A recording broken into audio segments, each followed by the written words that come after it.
एक बार quick reply ले लेते हैं कि am I audible to everyone, and just we can start the session very quickly. We are here to discuss the part 2 of the sums. कुछ एक दो additional sums और discuss करते हैं ताकि आपको ROI, ROE and EOQ का concept पूरा क्लियर हो जाए 100%. तो I'm just waiting on the live chat for the students to react. Am I clearly audible to them or not? जब 2-3 सम और करोगे मेरे साथ तो मेरे को लगता है कॉन्फिडेंस काफी ज्यादा हाई हो जाएगा. तो बिना कोई टाइम वेस्टेज के फटाफट से अपन सम ही स्टार्ट करते हैं एंड कोई टाइम वेस्ट नहीं करते हैं. ठीक है, एक सम पहले EOQ का ले रहे हैं हम लोग एग्जाम्पल के फॉर्म में. और रेडीमेड काम करता हूं मैं, इसका फोटो ही यहां ले लेता हूं, अपने लिए भी इजी हो जाएगा और आपके लिए भी इजी हो जाएगा. जस्ट एक सेकेंड में अपने इसका फोटो ट्रांसफर कर लेते हैं.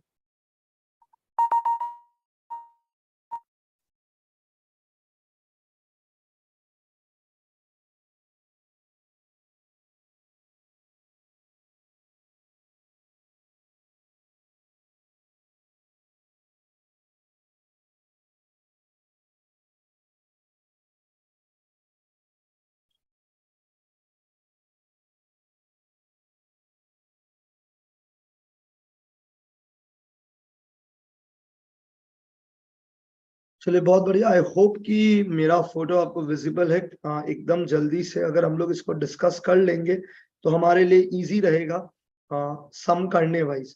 तो एक बार लाइव चैट में रिप्लाई का वेट कर रहे हैं कि यस, इज इट विजिबल और नॉट, फोटो विजिबल है या नहीं है, ताकि अपन सम जल्दी से डिस्कस कर सके. चलिए क्वेश्चन पढ़ते हैं विथ फुल अटेंशन.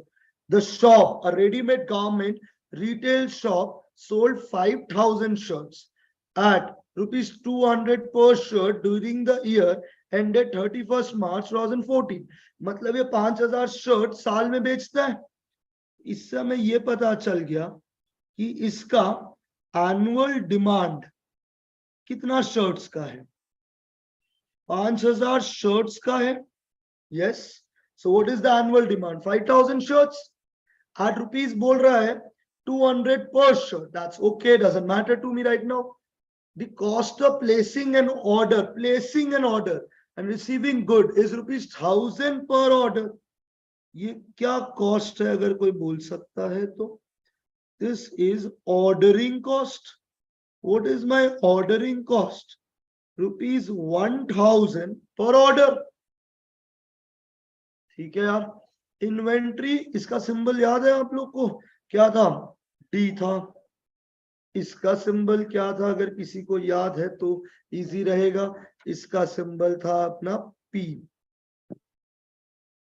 ठीक है, मेरे को ये फॉर्मूलाज याद कम रहते हैं. आई थिंक पी ही था इसका सिंबल. बी. लास्ट में बोला inventory holding cost is rupees 250 per year. तो this is our what cost? Carrying cost equal to rupees 250, that is C.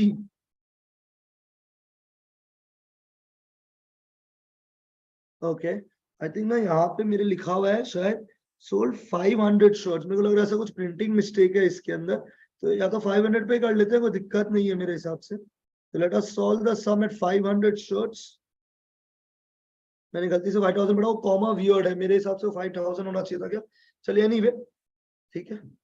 क्या यहाँ तक आपको क्लियर है? क्या जल्दी से रिप्लाई करने का है? अपने को लाइव चैट बॉक्स में कंटिन्यू करना है बातचीत.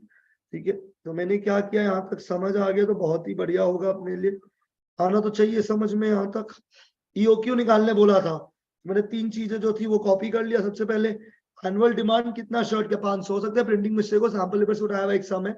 तो अपना एनुअल डिमांड कितना था? 500. कोई डाउट होना नहीं चाहिए इसके अंदर. ठीक है, अब होल्डिंग कॉस्ट मतलब क्या cost? Carrying cost. What is my carrying cost? अगर कोई बोल सकता है 250 है. ऑर्डरिंग कॉस्ट कितना है? 1,000 पर ऑर्डर है. ऑर्डरिंग कॉस्ट क्या है? 1,000 पर ऑर्डर. अब हम लोग को निकालना क्या इस सम के अंदर? अगर आप रिप्लाई कर दोगे तो कॉन्फिडेंस आ जाएगा. हमें निकालना क्या इस सम के अंदर? हमें इस सम में निकालना है EOQ. अब EOQ का फॉर्मूला डाल देते हैं अपन. Square root of 2 into P into D by C, तो 2 into P is 1000, D is 500 divided by 250। ये हम लोग को सॉल्व करने का है। आप आराम से सॉल्व कर लीजिए इसको, पहले मैं वेट कर लेता हूं तब तक, आप ट्राई करिए सॉल्व करने का।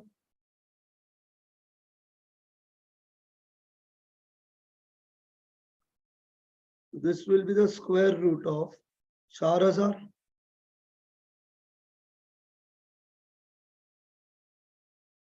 स्क्वायर रूट ऑफ 4000 निकाल लीजिए, तो बहुत बड़ा बात तो है नहीं स्क्वायर रूट ऑफ 4000 निकालना।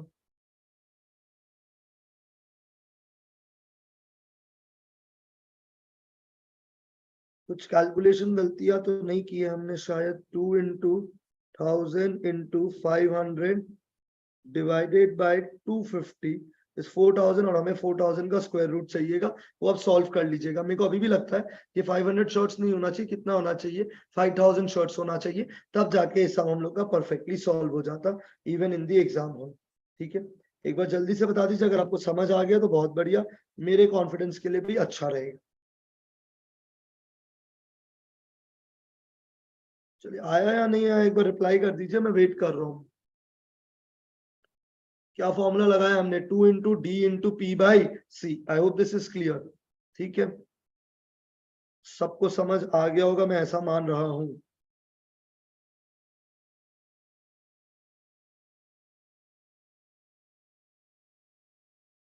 एक और एग्जांपल ले रहे हैं, to do ROI and ROE। A started a beauty parlour business. A started a beauty parlour business. ऐसा एग्जांपल हमने शुरू में सुबह भी किया था, पर मैं पार्ट 2 में कुछ समझाने के लिए ही ये कर रहा हूं। She spend rupees 30 lakh to open the parlor. She spent rupees 30,000 to open the what? Parlor. ठीक है, of which, तो पार्लर बनने में टोटल कितना रुपया लगा है, 30 lakh, of which rupees 14 lakh of her own money। 14 lakh उसके खुद के पैसे थे, and borrowed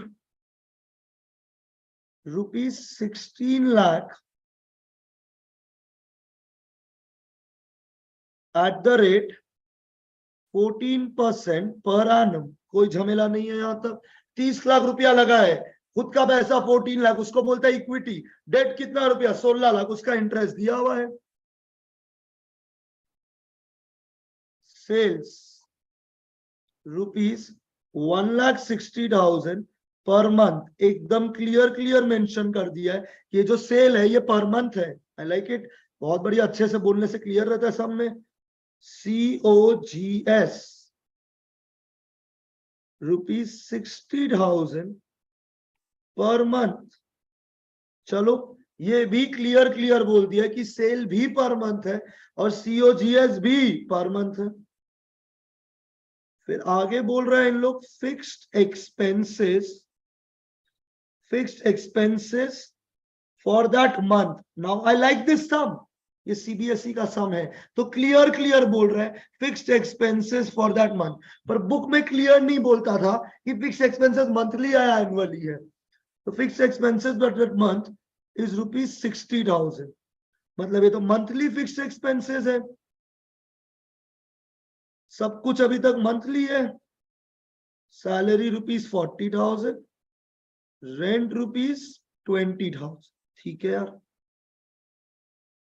डेप्रीसिएशन रुपीज 30,000। अब गौर फरमाइएगा, हर चीज में पर मंथ बोला है, पर क्या डेप्रीसिएशन में बोला है क्या, मतलब this depreciation is for the entire year. लेकिन अगर ये फॉर द मंथ नहीं बोलता तो मैं मानता सब कुछ मंथली है, लेकिन उन्होंने इसको तो क्लियरली बोल दिया मंथली है। क्लियर, इसका मतलब डेप्रीसिएशन इज एनुअली, क्योंकि इन्होंने बोला है फिक्स्ड एक्सपेंसेस मंथली है, क्लियर बोला है। अगर फिक्स्ड एक्सपेंसेस मंथली नहीं बोलता तो हम सबको मंथली मानता, यहाँ तो बोल दिया ना फिक्स्ड एक्सपेंसेस क्या है फॉर दैट मंथ, तो ऑब्वियसली डेप्रिसिएशन पूरा साल का है, क्योंकि इन्होंने ये नहीं बोला कि डेप्रिसिएशन मंथली है। And tax at the rate 15%. We are required to calculate ROI and ROE. जब क्वेश्चन लिखना हो जाएगा तो बता दीजिएगा, मैं जानबूझ के सॉल्व कर रहा हूं वापस से ROI और ROE वाला चीज, क्योंकि इसमें थोड़ा सा फॉर्मूला को लेके डिबेट चल रहा है। अगर कोई बोल रहा है नहीं बोलना है तो क्या करना है, अभी तो वही तो समझाया। इन्होंने बोल दिया fixed expense for that month, salary और रेंट मंथली बोल दिया है, सैलरी और रेंट के लिए फॉर दैट मंथ बोला है, पर डेफिनेशन कॉमा देके और कुछ बोला नहीं है, तो will assume it for the entire year, क्योंकि फिक्स्ड एक्सपेंसेस के लिए मंथली बोल दिया है। पर क्या डेप्रीसिएशन के लिए कुछ भी बोला है क्या? नहीं, पर बाकी सबके लिए पर मंथ बोला है, इसका मतलब डेप्रीसिएशन एनुअल है। पर जो मैंने सुबह एग्जांपल करवाया था उसमें फिक्स्ड एक्सपेंस पर मंथ नहीं बोला हुआ था, फिक्स्ड एक्सपेंसेस पर मंथ नहीं बोला हुआ था, तो सारा खर्चा मैंने मंथली माना था इंक्लूडिंग डेप्रीसिएशन। पर यहाँ पे इन्होंने बोल दिया फिक्स्ड एक्सपेंसेस मंथली है पर डेप्रीसिएशन मंथली नहीं है, तो हमें डेप्रीसिएशन पूरा साल का मानना है पर फिक्स्ड एक्सपेंसेस को मंथली मानना है। चलिए अब रिप्लाई करिए, अब समझ आया या नहीं आया। मैंने डेप्रिसिएशन पूरा साल का क्यों माना है? क्योंकि इन्होंने फिक्स्ड एक्सपेंसेस को बोल दिया मंथली है पर डेप्रिसिएशन को नहीं बोला मंथली है। अगर आप रिप्लाई करने से ही क्लास में कॉन्फिडेंस आता, अब प्लीज देखिए आप रिप्लाई कर सकते हो क्या जल्दी से लाइव चैट पे कि क्लियर है या नहीं है। अगर है क्लियर तो फिर मैं सब में आगे बढ़ूंगा और फिर इसका वो अपना टेबल बनाएंगे जल्दी से। क्यों मैंने डेप्रिसिएशन पर मंथ नहीं माना है? क्योंकि इन्होंने फिक्स्ड एक्सपेंस को स्पेसिफिकली पर मंथ बोल दिया है और डेप्रिसिएशन को नहीं बोला, मतलब डेप्रिसिएशन एनुअली है। अगर फिक्स्ड एक्सपेंसेस को मंथली नहीं बोलता तो हम सबको पर मंथ मानता इंक्लूडिंग डेप्रिसिएशन। शिवेश आपका लाइव चैट पे डाउट था, मैं बिलीव कर रहा हूं मैंने एड्रेस कर दिया आपके डाउट को।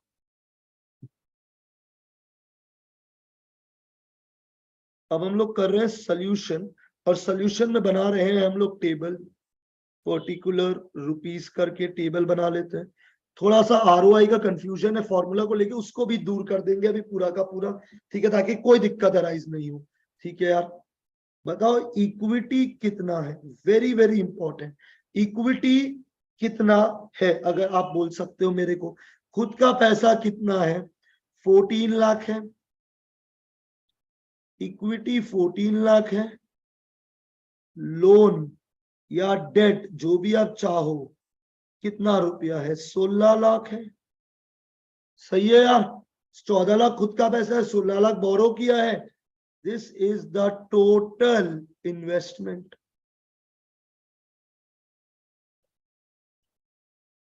Total investment is 30 lakhs.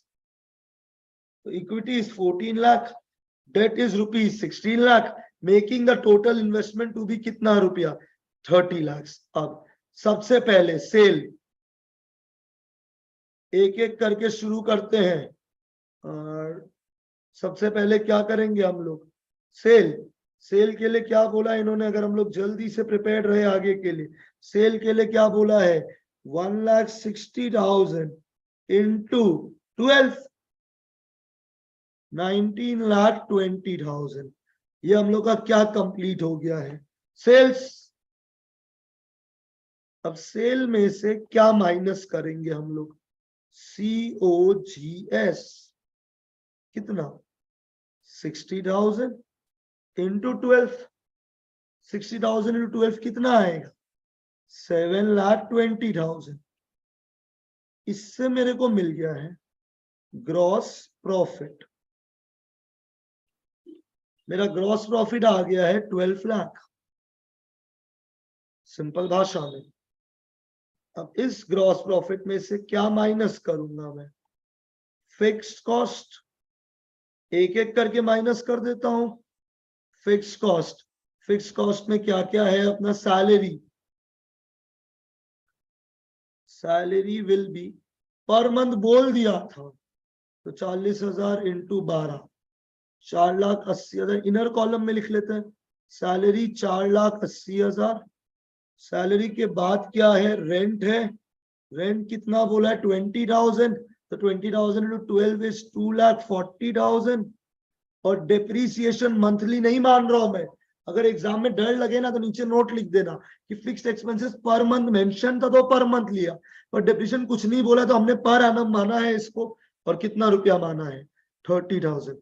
Note लिख देना, अजम्पशन बच जाओगे एकदम 100%। नहीं तो वो क्लियरली बोल ही रहे कि फिक्स्ड एक्सपेंसेस मंथली है, पर बाकी के लिए तो नहीं बोल रहे। तो कितना रुपया माइनस हो गया? 7,50,000। और एक चीज माइनस होगा इससे, अब interest.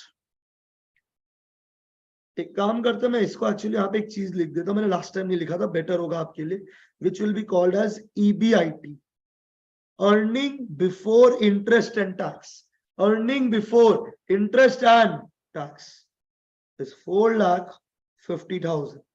Earning before interest and tax. तो सेल में से COGS हटाया, ग्रॉस प्रॉफिट आया, माइनस फिक्स कॉस्ट किया, ठीक है। सैलरी, रेंट, डिप्रीसिएशन क्या आ गया? EBIT। क्या माइनस कर देते हैं इसमें से हम लोग? इंटरेस्ट। कितना लोन लिया है? 16 लाख का। कितना परसेंट इंटरेस्ट है देखिए जल्दी से? 14% इंटरेस्ट है,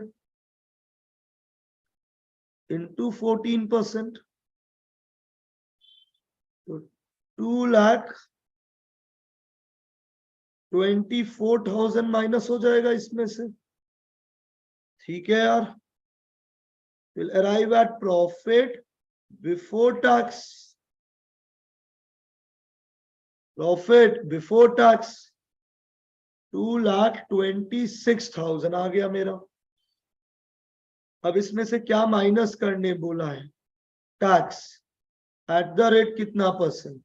15%, which will be 33,900। तो हमें इससे मिल जाएगा प्रॉफिट आफ्टर टैक्स। एग्जाम में फुल फॉर्म लिखिएगा हर चीज का।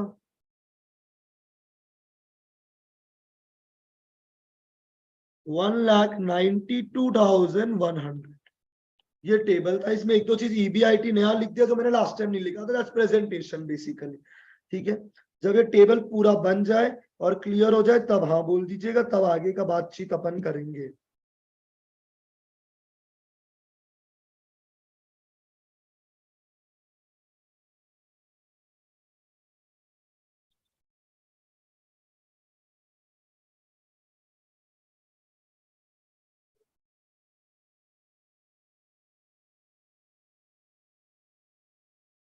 अब एक बार आप चैट बॉक्स में रिप्लाई कर दीजिए यहाँ तक क्लियर है क्या? तो उन्होंने फिक्स्ड एक्सपेंसेस के लिए पर मंथ बोला था, पर डिप्रीसिएशन के लिए कुछ नहीं बोला था, तो हमने उन्हें डिप्रीसिएशन पूरा का पूरा पर एनम लेके कर दिया है।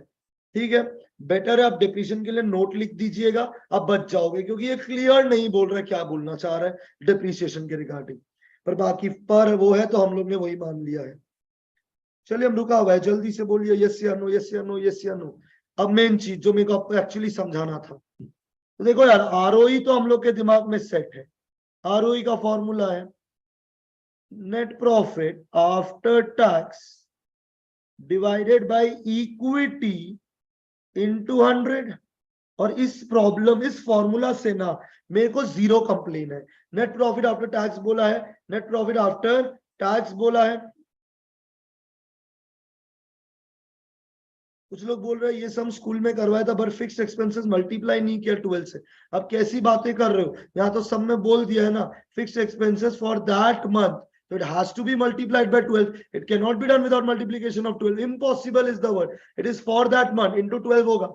अगर नहीं बोलता तो या तो तुम पर मंथ मानो, पर एनम मानो, वो डिपेंड करता है। I hope this is now okay for everyone.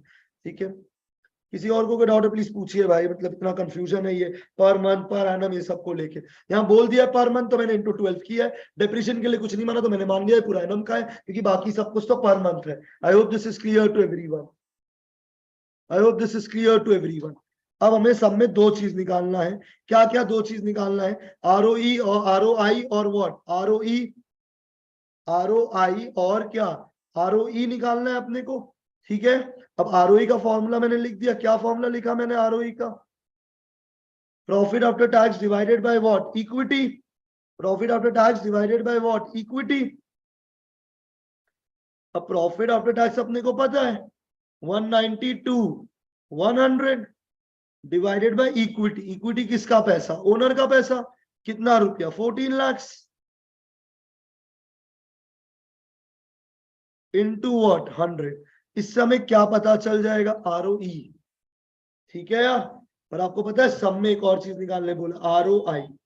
अब यार मतलब मैंने तो जितना पढ़ा है ना, ROI का मतलब होता है इन्वेस्टमेंट का रुपया। इट इज कंसिडरिंग, नीचे तो दोनों आएगा total investment, I am okay with it.